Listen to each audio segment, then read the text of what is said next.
The fluorescent lights buzz like a trapped wasp, flickering just enough to make my eyes ache.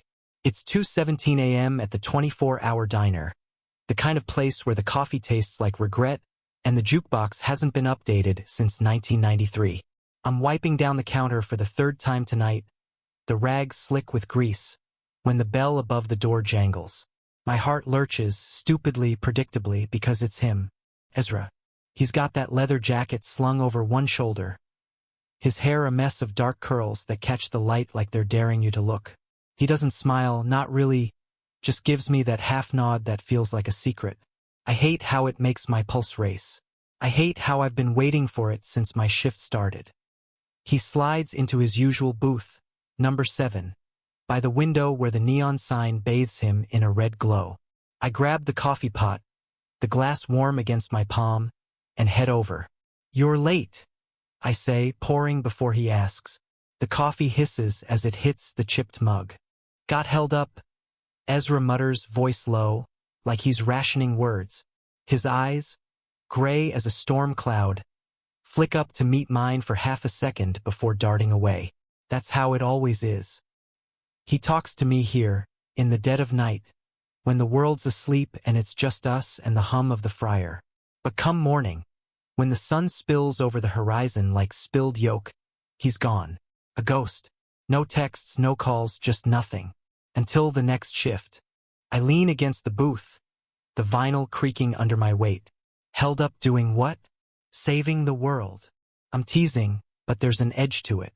I want him to give me something real, something more than these fleeting hours.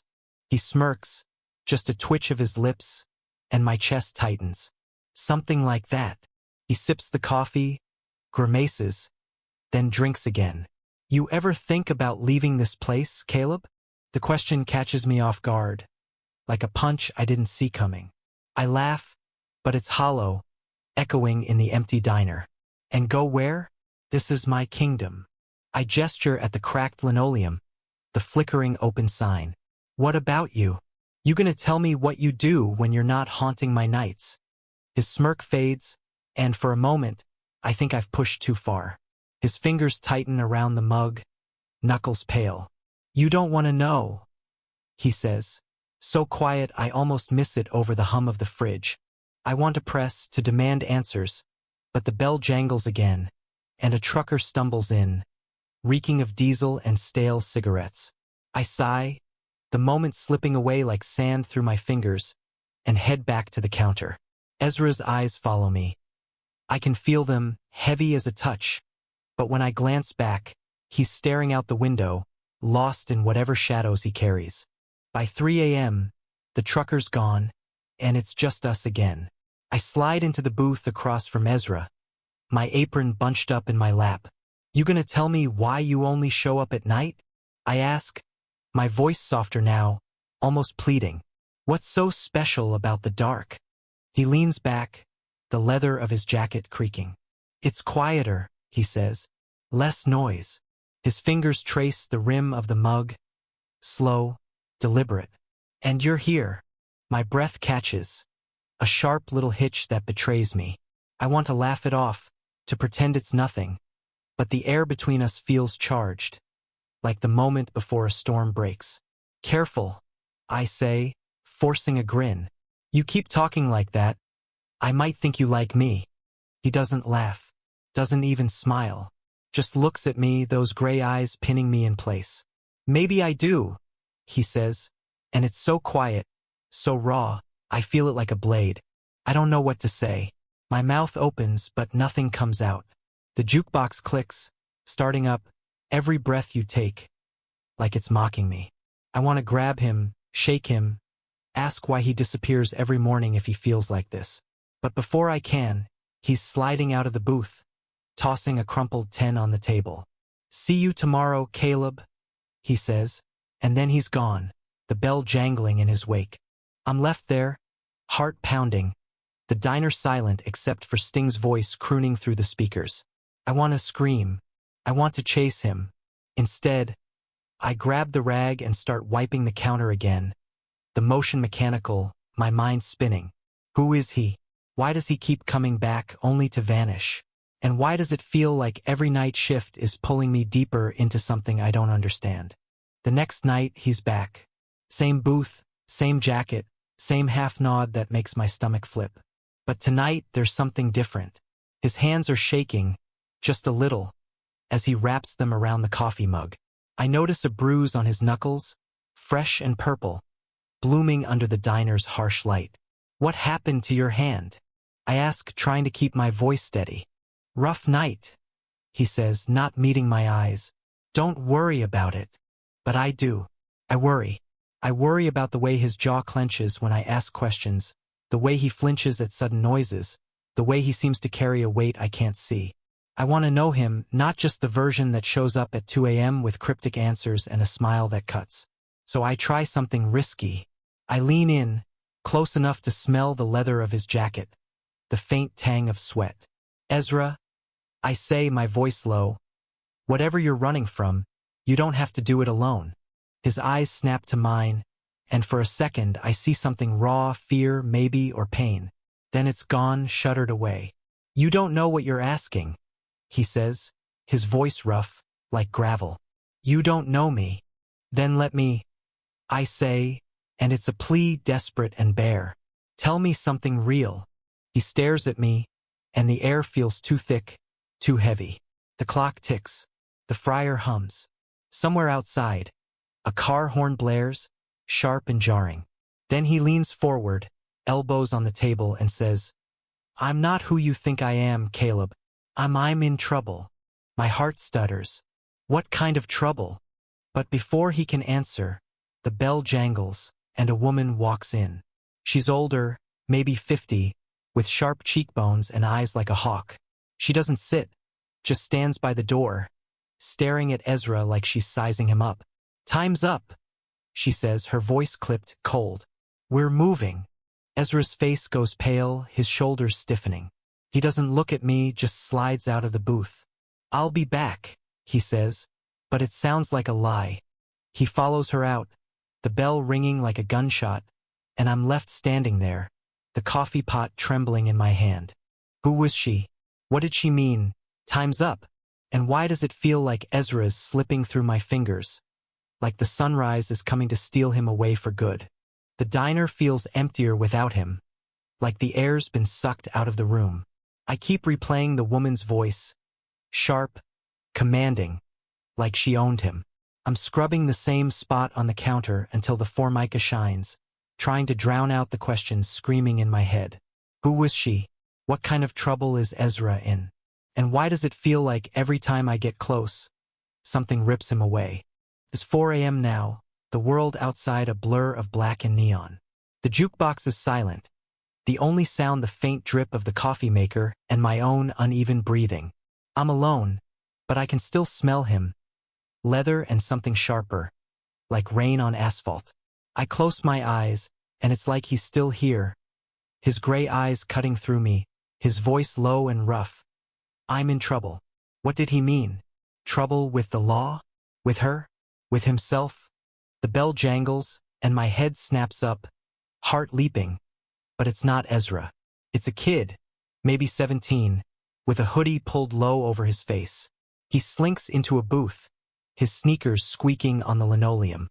Something about him feels off, like he's carrying a secret too big for his skinny frame. I grab the coffee pot, more out of habit than anything, and head over. Coffee? I ask, keeping my voice neutral. He shakes his head, eyes darting to the door. Just water, he mumbles. His hands are stuffed in his pockets, but I catch a glimpse of something. A tattoo, maybe, curling around his wrist. It's too quick to make out, but it's enough to make my skin prickle. I pour him a glass, the ice clinking too loud in the silence, and slide it across the table. You okay? I ask, because he looks like he's about to bolt. He doesn't answer, just stares at the water like it's a puzzle he can't solve. Then, so quiet I almost miss it, he says, You know Ezra? My heart stops. I set the coffee pot down, too hard, and it sloshes onto the table. Yeah, I say, trying to keep my voice steady. You do. He nods just once, his eyes still on the glass. He's my brother. The words hit like a freight train. Brother? Ezra never mentioned a brother. Never mentioned anything, really, except those cryptic half-sentences that keep me up at night. I lean in, the edge of the table digging into my thighs. What's your name? I ask, my voice softer now, like I'm coaxing a scared animal. Jude, he says, finally meeting my eyes. His are gray, like Ezra's, but younger, wilder, like a storm that hasn't broken yet. He talks about you, says you're different. My chest tightens, a mix of warmth and dread. What's going on with him, Jude? That woman, who was she? Jude's jaw clenches, and he looks away, his fingers tapping a nervous rhythm on the table. She's bad news, he says. Ezra's in deep with her, owes her something. I don't know what, but it's bad. He pauses, his breath hitching. He's trying to protect me. Protect you from what? I press, my voice sharper than I mean it to be. The diner feels too small, the walls closing in. Jude shakes his head, his hoodie slipping back to reveal a bruise on his cheek. Faint but unmistakable. I can't. He'll kill me if I say too much. He stands abruptly, the chair scraping against the floor. Just tell him I was here. Okay? Tell him I'm sorry. Before I can stop him, he's out the door, the bell jangling like a warning. I'm left staring at the empty booth, my mind racing. Ezra's brother. A woman he owes something to. Trouble so bad it's got him shaking, bruised, running. I want to call him, demand answers, but I don't even have his number. All I have is this diner, these nights, and the ghost of his voice. The next night, Ezra's back, but he's different. His eyes are bloodshot, his jacket zipped up like he's hiding something. I pour his coffee, my hands steadier than I feel, and slide into the booth across from him. Jude was here, I say, watching his face. He freezes, the mug halfway to his lips. What did he say? His voice is tight, like a wire about to snap. He said you're in trouble. Said you're protecting him. I lean forward, my voice low, urgent. Ezra, what's going on? Who's that woman? What do you owe her? His eyes darken, and for a moment, I think he's going to bolt. But then he sighs, a long, shuddering sound that makes my chest ache. Her name's Marina, he says finally. She runs things. Things I got mixed up in a long time ago. He rubs his face, his bruised knuckles catching the light. I was young, stupid, thought I could handle it. Now she's got me on a leash. What kind of things? I ask, my voice barely above a whisper. He looks at me, and there's something broken in his eyes, something that makes me want to reach across the table and hold him. The kind you don't walk away from, he says. I'm trying, Caleb. I'm trying to get out. For Jude. For he stops, his gaze dropping to the table. For what? I press, my heart pounding so loud I'm sure he can hear it. For you, he says, so quiet I almost miss it. The words hang in the air, heavy, electric. My breath catches, and for a moment, the world narrows to just us. The hum of the diner, the warmth of his gaze, the way his hand inches closer to mine on the table. Then the bell jangles, and the moment shatters. It's her, Marina. She's back, her presence like a cold wind. Ezra, she says, her voice slicing through the air. We need to talk. He stands, his shoulders slumped, and follows her outside. I watch through the window as they argue, her hands gesturing sharply, his head bowed. My stomach twists. I want to run out there, to pull him back, but I'm frozen, my hands gripping the edge of the table. When he comes back inside, he doesn't sit. He just stands there, looking at me like he's memorizing my face. I have to go, he says, his voice cracking. I'm sorry, Caleb. Don't, I say, standing so fast the table wobbles. Don't go with her. Stay. Talk to me. But he shakes his head, his eyes glistening. I can't. Not yet. He reaches out, his fingers brushing mine for a split second, warm and rough, before he pulls away. I'll be back, he says, but it sounds like a prayer, not a promise. And then he's gone, the bell ringing in his wake. leaving me alone with the weight of his words and the ache in my chest. The diner's clock ticks toward 5 a.m., each second a hammer against my skull. I haven't slept right in days, not since Ezra walked out with Marina, his touch still burning on my skin. The diner feels like a cage, the fluorescent lights mocking me with their sterile hum. I keep seeing his face, the way his eyes softened when he said, "For you." I keep hearing Jude's voice, scared and small. He's trying to protect me. I'm drowning in questions, and the only thing keeping me afloat is the hope that Ezra will walk through that door again. But he doesn't. Not that night. Not the next. 3 shifts pass, each one emptier than the last. I start to wonder if I imagined him, if he was just a fever dream born from too many late nights and bad coffee. But then I find it. A folded piece of paper tucked under the sugar dispenser in booth 7. My hands shake as I open it. His handwriting is messy, rushed. "Caleb, I'm sorry. I'll explain everything. Meet me at the old warehouse on Pike Street, midnight, Friday. Don't tell anyone. E." My heart races, a mix of relief and dread. He's alive. He's coming back. But a warehouse? At midnight? Every instinct screams danger. But the thought of seeing him again, of getting answers, is stronger. I fold the note and shove it in my pocket, the paper crinkling against my thigh like a promise. Friday night, I'm a mess. My shift ends at 11, and I spend the last hour pacing, the diner's greasy air clinging to my skin. I tell myself I'm crazy, that I should stay away, but my feet carry me to Pike Street anyway. The warehouse looms in the dark, a hulking skeleton of rust and broken windows. The air smells of oil and damp concrete, and the only sound is the distant wail of a siren. I check my phone, 11:58 p.m. My breath fogs in the cold, each exhale a shaky cloud. Then I hear it. Footsteps, quick and uneven. I turn, and there's Ezra, his jacket torn, a cut above his eyebrow glistening in the moonlight. "Caleb," he says, his voice raw, like he's been shouting. He grabs my arm, his grip tight, desperate. "You shouldn't be here. You asked me to come." I snap, pulling free but not stepping back. "What the hell's going on, Ezra? Who's Marina? What do you owe her?" He glances over his shoulder, his eyes scanning the shadows. She's a dealer," he says, the words spilling out like they've been trapped too long. "Not drugs, information. Blackmail. I got caught up in her world years ago, running jobs for her. Stealing secrets, delivering messages. I thought I could get out, but she's got dirt on me. On Jude. If I don't do what she says, she'll ruin us." I stare at him, my mind reeling. Blackmail? Secrets? This isn't the Ezra I know. The one who teases me over coffee and makes my heart stutter with a glance. But then I look at him, really look, and see the exhaustion carved into his face, the fear in his eyes. He's not a ghost. He's a man, breaking under a weight I can't even imagine. "Why didn't you tell me?" I ask, my voice cracking. "I could have helped." He laughs, a bitter sound that cuts through the night. "Help? Caleb, you're the only good thing in my life. I didn't want to drag you into this." His words hit like a wave, warm and overwhelming.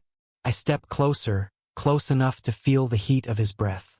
"You don't get to decide that for me," I say, my voice low, fierce. "I'm here, Ezra. I'm in this." For a moment, he just stares at me, his eyes searching mine like he's looking for a lifeline. Then he leans in, his forehead resting against mine, his breath ragged. "I don't deserve you," he whispers, and it's so raw, so broken. I feel my own eyes sting. Before I can respond, headlights slice through the dark, and a car screeches to a stop. Marina steps out, her silhouette sharp against the glare. "Ezra," she calls, her voice like ice. "You're testing my patience." He pulls back, his hand lingering on my arm. "Stay here," he says, "but I'm done staying behind." I follow him, my heart pounding, as he walks toward her. She's flanked by 2 men, both built like brick walls, their faces unreadable. "You brought a friend," Marina says, her eyes flicking to me. "Cute." But this isn't a game, sweetheart. Leave him out of this, Ezra says, his voice hard. This is between you and me. She laughs, a sound like breaking glass. Oh, Ezra, you don't get to make demands. She steps closer, her heels clicking on the pavement. You owe me one last job. Do it, and you and your little brother are free. Screw it up, and I'll make sure everyone you care about pays. My stomach twists, but I step forward, my voice shaking but steady. He's not alone anymore, I say. Whatever you're holding over him, it ends now. Marina's eyes narrow, and for a moment, I think she's going to laugh again. But then she tilts her head, studying me like I'm a puzzle. You've got guts, she says. I like that, but guts won't help you when I burn your world down. Ezra grabs my arm, pulling me back. Caleb, stop. He hisses, but I shake him off. No, I say, staring Marina down. You don't scare me. Her smile is cold, predatory. We'll see about that, she says, then turns to Ezra. Midnight, Sunday. The docks. Don't be late. She climbs back into the car, and it peels away, leaving us in the dark. Ezra's shaking, his breath coming in short, sharp gasps. You shouldn't have done that, he says, but there's no anger in his voice, just fear. She'll come for you now. Let her. I say, my voice steadier than I feel. I meant it, Ezra. I'm in this. He looks at me, and for the first time, I see something like hope in his eyes. He reaches out, his hand cupping my face, his thumb brushing my cheek. You're crazy, he says, but there's a warmth in his voice that makes my chest ache. And then he kisses me. It's quick, desperate, his lips rough and warm against mine. The world falls away, the warehouse, Marina, the danger. It's just us, for one fleeting moment, and I know I'd do anything to keep him safe. The kiss lingers like a bruise, tender and aching, as we stand in the shadow of the warehouse. Ezra pulls back, his breath ragged, his eyes searching mine like he's afraid I'll vanish. The air smells of rust and salt water. The distant crash of waves a reminder of the docks waiting for us tomorrow. I want to stay in this moment, to freeze time before Marina's threat swallows us whole. But the world keeps turning, and the clock is ticking. We need a plan, I say, my voice steadier than I feel. My hands still on his arm, anchoring him, anchoring me. You can't do this alone, Ezra. Not anymore. He nods, but his eyes are distant, clouded with something I can't read. I know, he says, his voice low, like he's confessing a sin. But I don't know how to fix this. Marina's got too much on me, on Jude. If I don't do this job, he trails off, his jaw tight, his hands curling into fists. Then we take her down, I say, the words spilling out before I can stop them. We find what she's got on you and destroy it. He laughs, a sharp, broken sound. You make it sound easy. She's got people everywhere, cops, lawyers, you name it. She's untouchable. Nobody's untouchable, I say, stepping closer, my voice fierce. We'll figure it out. Together. His eyes soften, and for a moment, I think he's going to kiss me again. But then his phone buzzes, a harsh vibration that cuts through the silence. He pulls it out, his face paling as he reads the screen. It's Jude, he says. He's in trouble. We run. The streets blur past, neon signs and dark alleys, my sneakers pounding the pavement. Ezra's ahead, his breath coming in sharp gasps, his jacket flapping like wings. We find Jude behind a gas station, slumped against a dumpster, his hoodie torn, blood trickling from his lip. Ezra, he croaks, his voice weak. I'm sorry. I tried to get out. Ezra drops to his knees, his hands shaking as he checks Jude's face, his arms. What happened? He demands, his voice breaking. Who did this? Marina's guys, Jude says, wincing as he shifts. They found me. Said it's a warning. For you. My stomach twists, rage and fear coiling together. I kneel beside them, my hand on Ezra's shoulder. We need to get him somewhere safe, I say. Then we end this. Ezra nods, his eyes hard, determined. We get Jude to my apartment, a cramped studio above the diner that smells of coffee and old books.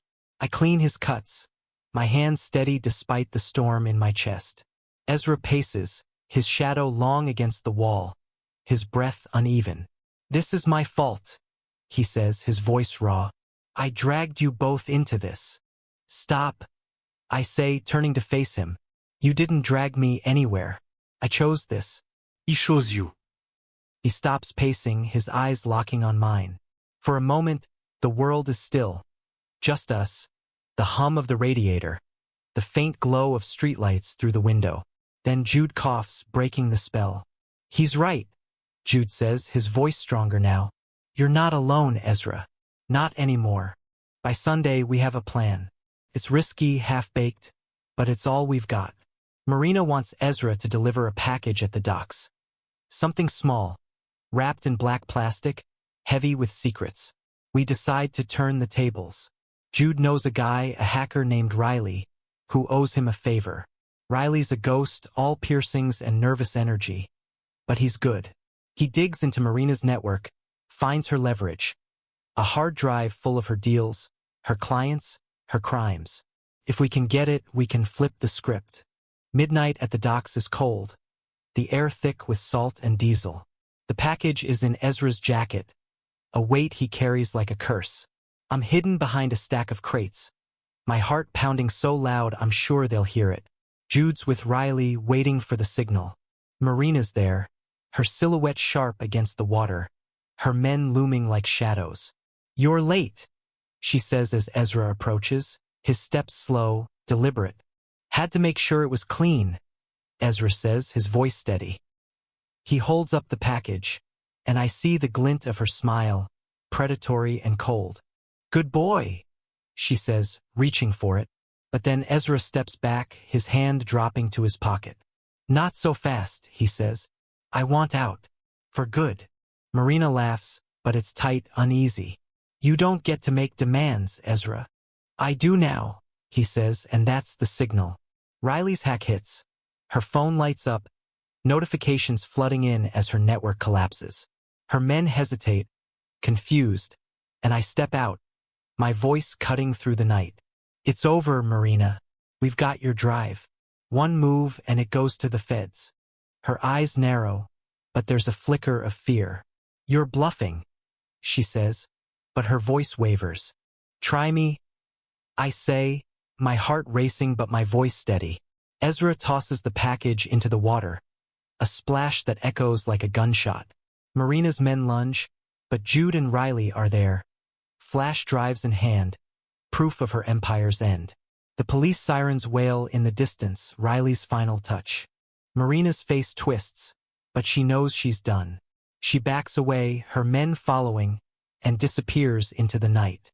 Ezra grabs my hand, his grip tight, and we run, Jude and Riley behind us, the docks fading into the dark. Back at the diner, the sun's rising, painting the sky in pinks and golds. Ezra's beside me in booth 7, his hand in mine, his breath steady for the first time in days. Jude's across from us, sipping coffee, a faint smile on his bruised face. "We did it," he says, and there's a lightness in his voice I haven't heard before. Ezra looks at me, his eyes soft, unguarded. "You saved me," he says, his voice low, like a secret meant just for me. "I didn't think I could be saved." I squeeze his hand, my chest full of something too big for words. "You're worth saving," I say, and I mean it, every syllable. The jukebox clicks on, "Stand By Me," filling the air, and for the first time, I don't dread the sunrise. It's not the end, it's a beginning, a chance to build something real, something ours, in the light of day. Because love, I realize, isn't just found in the dark. It's fought for, held onto, and carried into the dawn.